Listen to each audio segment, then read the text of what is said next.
Can you see my screen?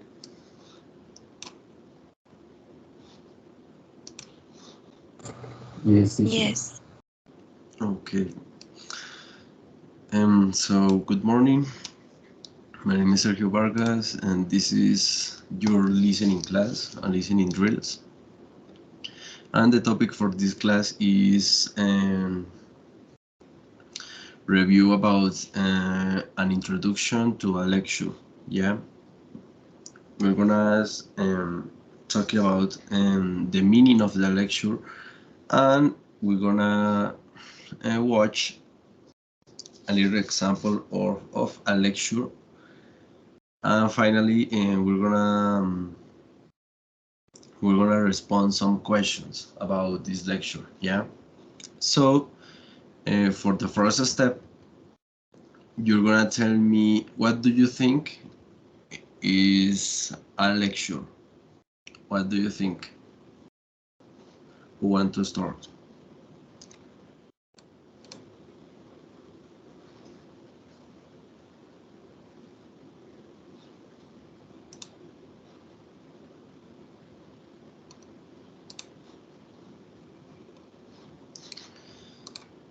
Okay, I choose then.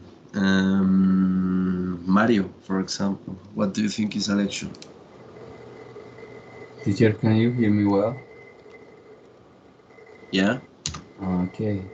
So I think it's like a conference or when someone is explaining something to a group of people in some working environment.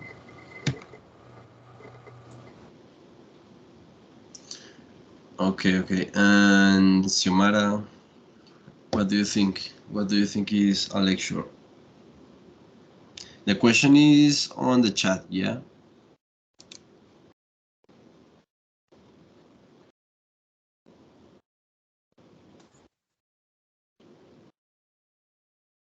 Xiomara, are you here?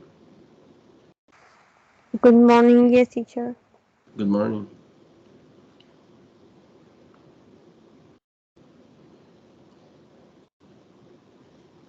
Tell me, what do you think is a lecture? Is construct of paragraphs. Tell me? Is a construct of paragraph.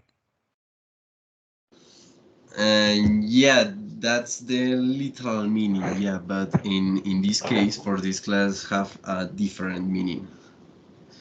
And Olga, what do you think? What do you think is a lecture?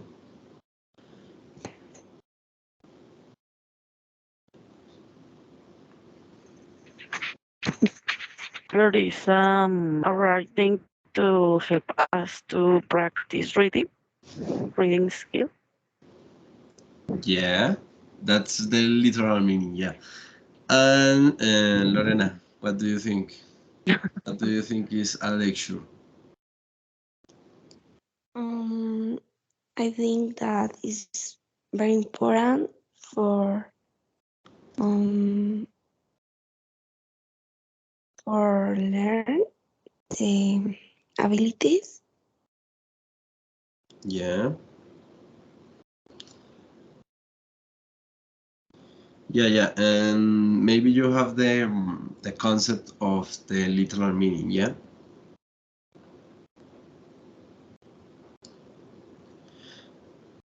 In this case, for this class, a lecture is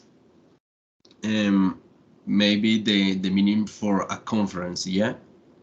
A lecture is a conference, or yeah, maybe a presentation or a conference that maybe one person prepared for so many people, yeah? So taking account this meaning of the lecture, like a conference, what do you think are the important aspects for a good lecture or a good conference? What do you think?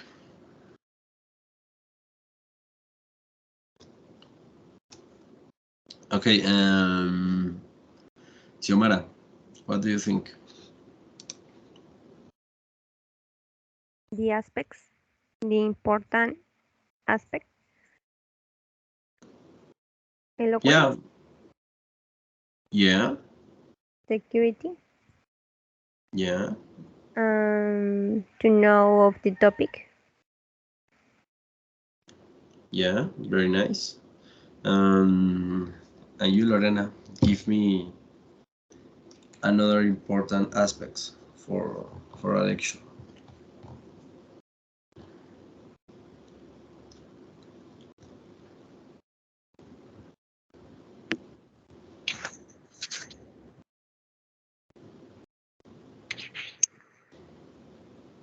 Lorena, are you here? Teacher for me, Yeah. Olga. Okay, yeah. Okay, Go ahead. the text could or would be clear and interesting for me Yeah, reading. yeah, the interesting topic, yeah. But the lecture, yeah, because in this case, lecture not a reading, it's a conference, yeah.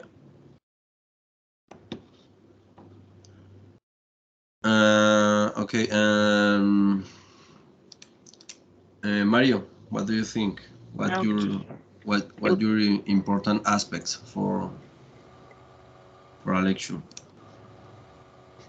Okay, I think the information has to be clear.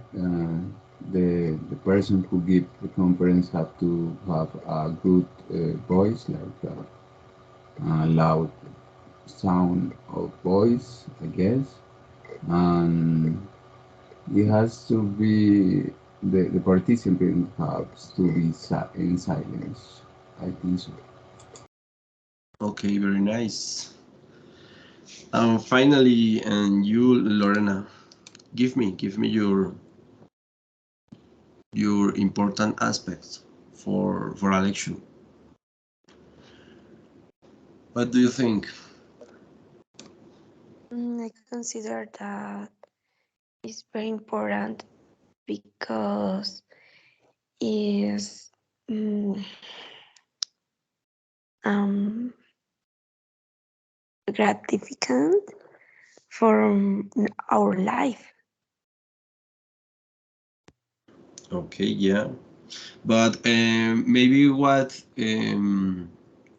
is an important characteristic that you have in to have a good lecture, or what do you do in a conference to be a good conference or to do a good conference?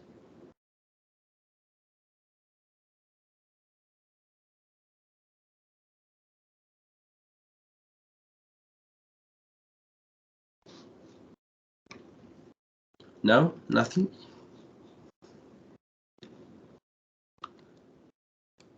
Okay, let's gonna continue. I'm gonna share you this link on the chat.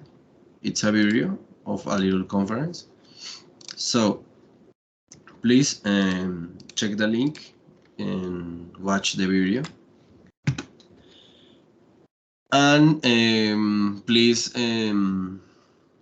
type in the chat when you finish to watch the video. Yeah.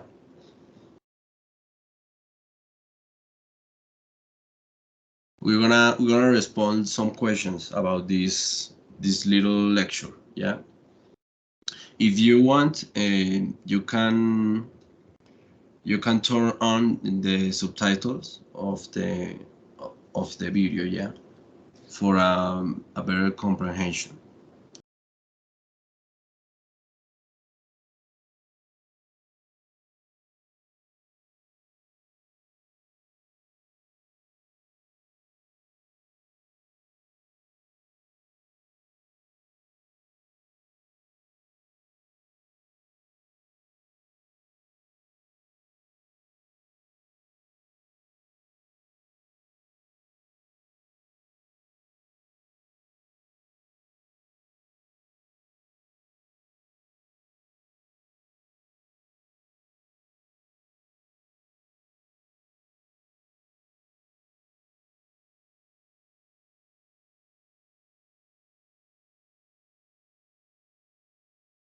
And tell me, Olga. Teacher, I can hear the video. No, no. I send you the link. Yeah, for you, Okay. or you prefer that I put the video in my screen? Yes, please. It Oh, is okay, okay. possible Yeah, yeah. later. Give me a second.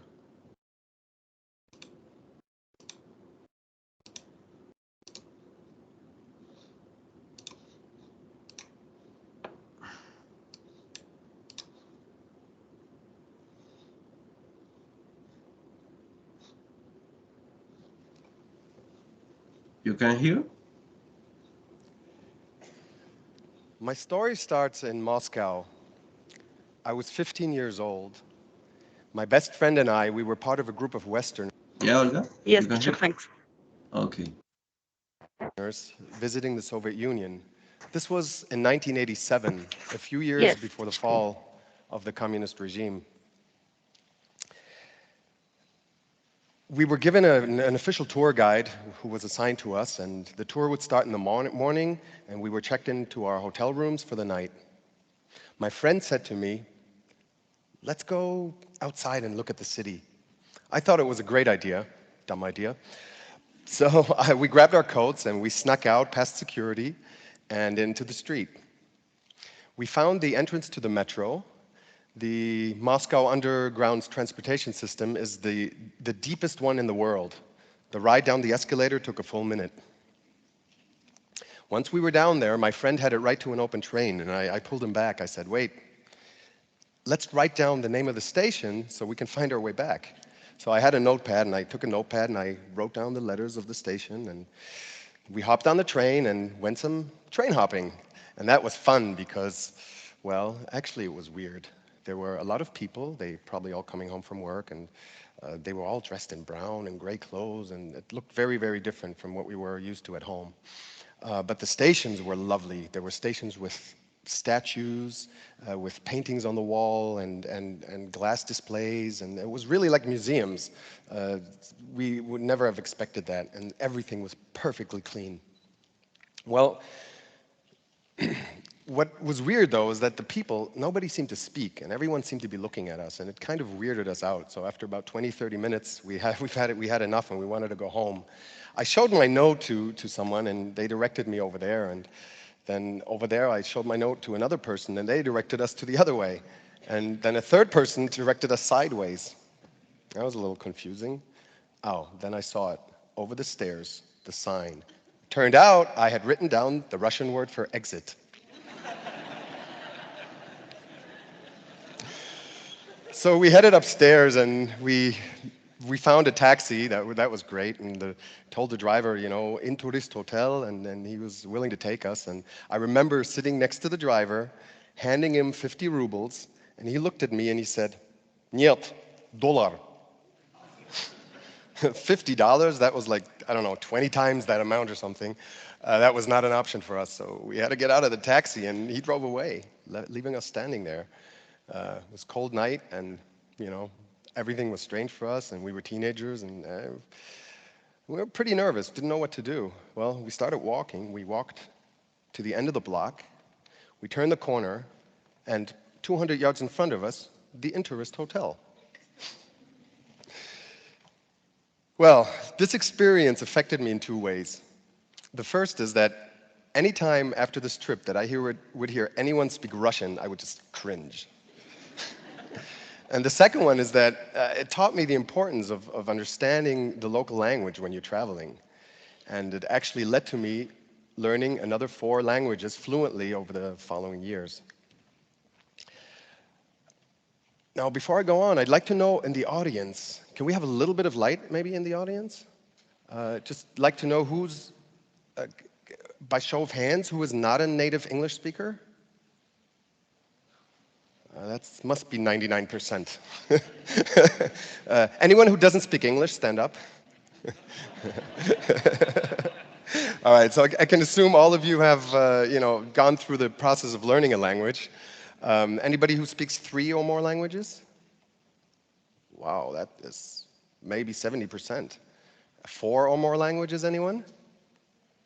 That's still quite a bit. Anyone speak 5 or more languages? Wow, come see me during the break. All right, well, to me, learning a language is for me, it's like a deck of playing cards lying face down on the table. As you start learning and understanding, the cards start opening up for you. Now, there's no standard way of classifying this, but as you learn, you reach certain milestones. And the first one would be when about 25% of the cards are turned up, you reach like a basic level. At this level, you have a base vocabulary, some grammar, and you're able to have maybe very simple conversations and communicate a little bit. And your study goes on until you reach this magical point of fluency, what we call being fluent in a language. Now, what does this mean? Being fluent in a language, it means that you've turned up more than 50% of the cards in the deck, and that is the point where the language becomes part of your subconscious, so that even if you don't use it anymore for 10 years or longer, you will not forget it. You can get back into it within a very, very short time. So this is a level where you're comfortable thinking in the language and comfortable communicating in the language. Now, some people go on and reach like a mastery level. By that time, you know classic literature in the other language and have maybe an in-depth knowledge of specialized fields. That's often the point taken in academia. For me, when I learned my first foreign language, I had a head start because, well, I was born to a German-speaking mother and an American father. Now, when I was a baby, I didn't really understand that what my parents were speaking to me were two separate languages. But by the time I was 2 years old, I had figured it all out. Women speak only German. Men only speak English. Imagine the fun my parents had when they introduced me to couples. Well, being a bilingual was actually pretty helpful in learning my first language. Definitely helped. If you're, but it also gave me something else. It gave me two identities and the ability to switch between them. When you're a native speaker of more than one language, then your personality, your humor, your value system, they change as you switch languages. This can have huge advantages. I mean, some studies have shown like an increased problem-solving ability or even a higher resistance to Alzheimer's disease. But what I'm most interested in is that it's actually given me a lot of social benefits. When you're a native speaker, and then you feel at home among native speakers, or in a culture, and also native speakers accept you as one of theirs. Now, is this only relevant to native speakers? And that's the big question. But wouldn't it be cool if a person learning a foreign language could actually develop another identity and actually enjoy the social benefits of a native speaker that go beyond communication skills? Well, that's what happened to me. I was able to do that, and I want to show you from my experience how I think this can be achieved. So if we say this green area here is the level of the native speaker, the first thing to note is that on your way to reaching fluency, there's not really any shortcut. There are some methods that you can use, such as the Pareto principle, where you identify the 20% of the most effective material to study. There are some apps like for time-spaced learning that increase vocabulary retention. They save a little time, but in the end, there's no way around working with the material, practicing it until you reach the fluency level. But the second thing to note is that going from fluency to mastery is a much slower process, and it requires proportionally more effort. And that's why most people, they just stop at fluency. They know how to speak English, good enough, and they don't even attempt to venture on, and I can understand it. But the good news is to get the benefits of a native speaker at a native speaker level, You don't have to go through mastery in the academic sense. In fact, you can skip this step altogether. So if you think about it, there are many native speakers who do not have an in-depth knowledge of specialized fields or a sophisticated vocabulary. So that's not really what is required. So how do you do it? What is required? Well, I want to give you 3 areas to focus on when you're learning and interacting with native speakers. The first is work on eliminating your accent. I'm aware I said eliminating. It should be at least minimizing it. This is, in my opinion, the most overlooked aspect of language learning today, but it's also the most important one to reach what I call a native speaker level or a speaker-like level. If you communicate without an accent or almost without an accent, this changes how natives behave towards you unconsciously. And it also gives you an ability to adapt a new self-image. The best way that I've found, the best exercise I've found to improve your pronunciation is what I call the perfect sentence technique. What you do is you find a native speaker to help you, and you take a book in the foreign language, you open it at a random page, and you read the first sentence. Then you ask the native speaker to rate you on obvious accent, slight accent, no accent. Then the native speaker will read this sentence back to you. You have to listen carefully, and then you repeat. And you repeat this process over and over until the native speaker tells you that he can no longer hear an accent when you read the sentence. Now, I realize it can take a very long time even just to get one sentence right. But I promise you, if you are persistent and if you patiently work on this, you will be amazed what happens to your accent. The second area to focus on is using verbs and expressions that locals use. Now, we all know the situation that vocabulary can be region-specific. Like in the US, you stand in line, in the UK, you queue. That's all good, but sometimes the spoken word is so different, the speech is so different from what you get in textbooks, that the books are almost useless if you want to converse with natives. I want to give you an example. In the French language, there are words like le travail, which is my work. A French person talking to his friend would probably say mon boulot, which is a completely different word. The same for the clothes, les vêtements, but you will hear les fringues. Or money is l'argent, but people say le fric, les sous, or many other expressions for this. So obviously, I'm only scratching the surface here, but here you actually have to learn all of these words and expressions one by one. And of course, you have to interact with natives to do that. But after you reach a critical mass that you are comfortable with, it'll actually be easier. When you encounter something new, you'll just pick it up in one go, like native speakers would who hear words or expressions they didn't know before. The third area to work on is adopting cultural traits. What do I mean by that? So let me ask you, what does this mean, this gesture mean to you? Any Italians here?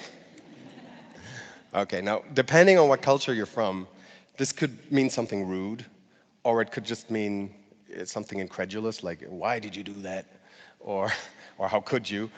Or it could just be signaling food, give me food. Interesting, in the Middle East, this is just a standard way of signaling, please wait. So these kind of traits you have to internalize, and sometimes they're hard to spot. And it takes a lot of active listening. I want to give you a few more examples. So imagine I'm with 3 of my friends, an American, a German, and a Frenchman. And like we're walking, and maybe the American bumps his head, and his initial reaction might be, ouch. That's how you say it in English. But the German that gets, I don't know, elbowed in the crowd, he would say, aua. And the French person, he might step on a nail and say, aïe. So this, of course, in your target language, this is something you have to observe and also internalize, and it has to become part of you. again, I'm with these three friends, and I sit with them, and let's say I serve them tea, and I ask the American, "Would you like a biscuit with your with your tea?" And if he answers in the affirmative, he might say, "Uh-huh." And I can ask the German, "Do you know what tea this is?" And he'll say, "Mm-hmm." And then, yeah, and I ask the Frenchman, "Do you like this?" And he'll say, "Mm." So you notice these differences, they really require active listening.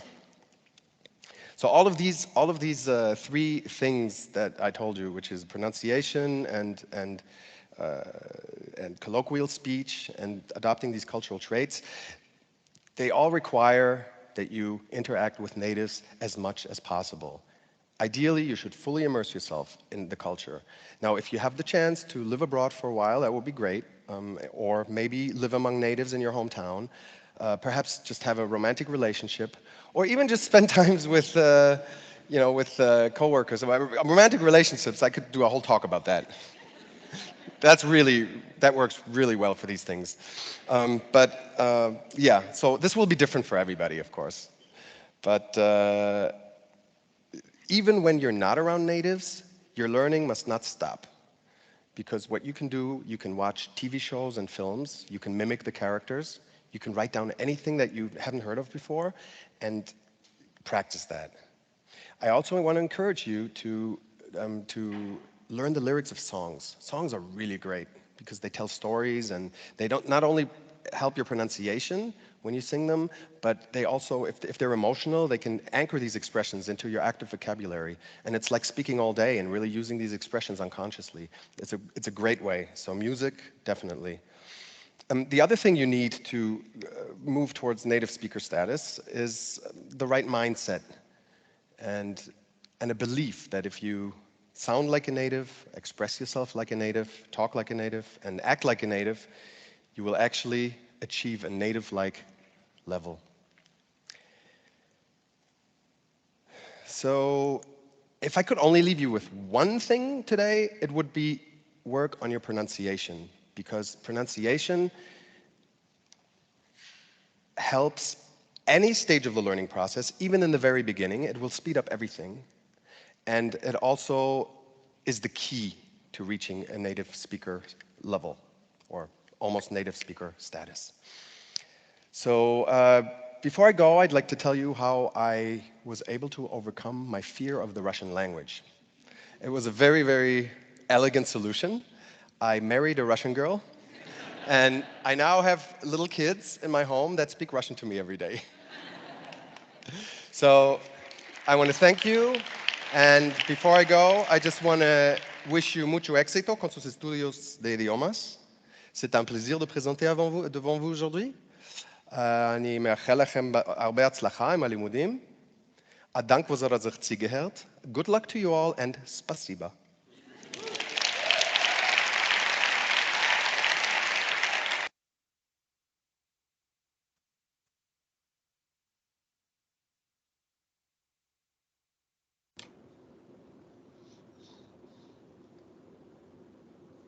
Okay, ready, guys?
Okay, you're ready. Okay, taking account the video for this last part, we're gonna respond these questions about this video. So according to the speaker or the man guiding the lecture, the conference, what are the levels of learning a language? What do you think? Tell me. What are the levels of learning a language? Native level. Yeah. And what's more? Which more?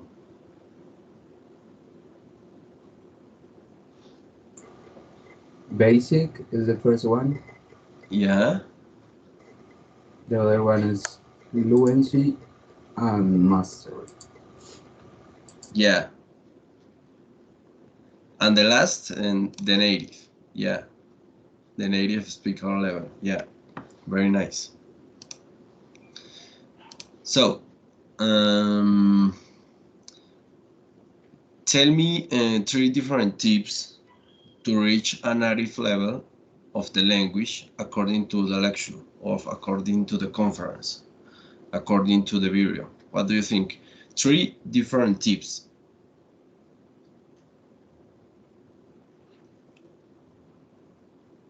To reach a native level.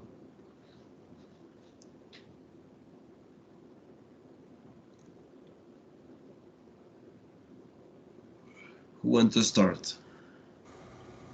Yeah, I remember one, and is to talk or have conversation with a native speakers. Yeah, very nice. Yeah, only one.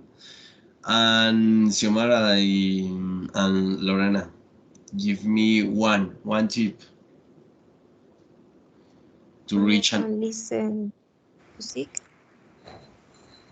Yeah, Um, I remember that have a book and read the sentence for native and repeat the sentence. yeah, really nice. Yeah, Mm, about the pronunciation.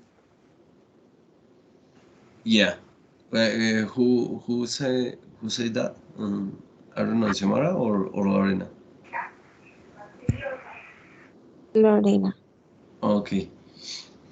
Yeah, and the last tip that the speaker give to the people in the conference is practice all day the pronunciation. Yeah, yeah, very nice. And this video is important because um this guy talk maybe 4 or 5 different languages. Yeah, and in the last part we can watch um, how he say goodbye in that different languages. Yeah, and changing in all the different languages. And he had in I only understand the part in Spanish, English, and French. Yeah, the others I don't know, but almost in these three languages that I identified, he has a really good pronunciation. Yeah, and I think that's an important fact to native level of the native process in language. Yeah. So that's it. This is okay. What do you think is an important aspect to obtain a good level for a foreign language? But this is in your own opinion. Yeah, it's your opinion. What do you think it's important to obtain a good level or a native level?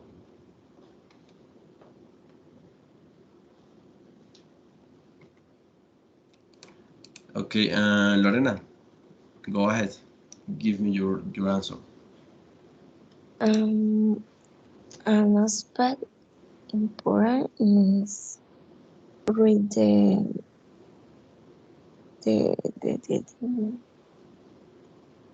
subtítulos the movies, the series, different programs, the TV, Yeah.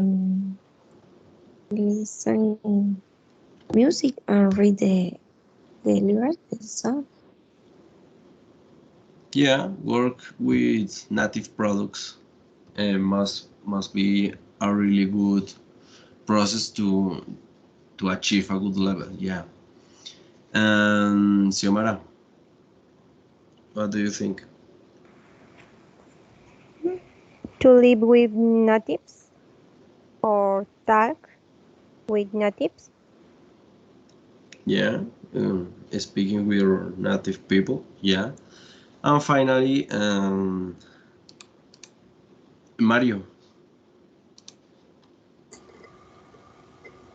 I think it is important to look up for a group of people who are in the process learning too or are native to have conversations and also have people to have the opportunity to identify your mistakes and tell you about the correct pronunciation for that. Also, the IPA alphabet, I think, is a good tool for that.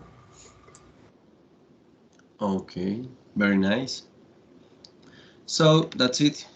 This is all for the class. Do you have questions or something about the class or in general? It is okay. Thank you, teacher. Okay. So please, for the attendance for this class, put me in the chat your institutional email and your English course or your practical course.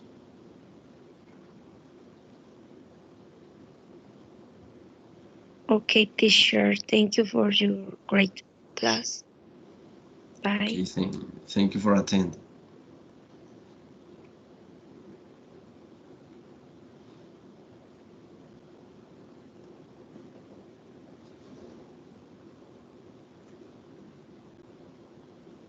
And Xiomara and Lorena, Lorena is gone. Xiomara, do you have questions or it's all clear? It's clear. Goodbye. Thank you so much. Okay, goodbye.